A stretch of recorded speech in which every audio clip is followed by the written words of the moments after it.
Mga kahuan, panoorin ang video na ito upang alamin ang pinaka-latest na balita tungkol sa lagay ng panahon at bagyo. Update today. Discuss po muna natin ito ating satellite imagery. Sa ngayon, patuloy ang pag-iral ng easterlies or yung mainit at malinsangan na hangin na nanggagaling sa dagat Pasipiko dito sa may Central Luzon, Southern Luzon at buong Visayas. Meron din tayong northeasterly wind flow na nakakaapekto naman dito sa may extreme northern Luzon.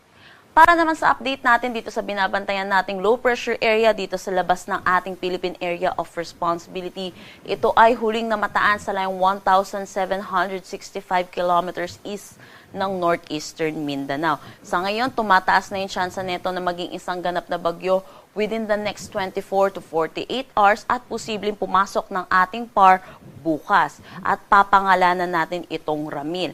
Ayon sa ating current forecast track, posible itong lumapit dito sa may northern Luzon at inaasahan din natin posible itong magpaulan dito sa malaking bahagi ng Luzon by weekend. Pero sa ngayon, malayo pa po itong low pressure area po natin, kaya posible pa rin pong magbago ang ating forecast track. Patuloy natin itong i-monitor kaya mag-antabay tayo sa mga nilalabas na updates ng Pag-asa.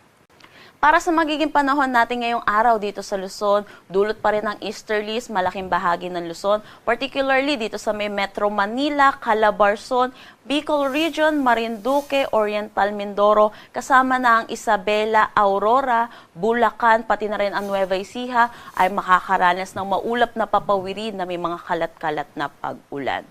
Para naman dito sa may Batanes, Cagayan, Apayao at Ilocos Norte, dulot ng northeasterly wind flow, makakaranas sila ng bahagya hanggang sa maulap na papawirin na may mga isolated light rains.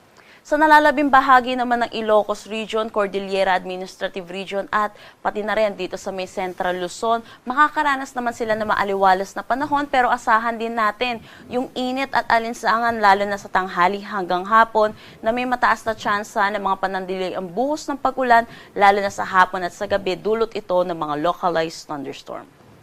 Dito naman sa may Eastern Visayas, pati na rin dito sa Aklan, Capiz, Bohol at Cebu, makakaranas sila ng maulap na papawirin na may mga kalat-kalat na pag-ulan din, dulot ito ng easterlies. Para naman sa nalalabing bahagi ng Visayas, pati na rin dito sa Palawan at buong Mindanao, makakaranas din naman sila ng maaliwalas na panahon, pero yun din po mataas din ang tsansa ng mga localized thunderstorm pagdating sa hapon at sa gabi. Wala naman tayong nakataas na anumang gale warning sa anumang seaboards ng ating bansa.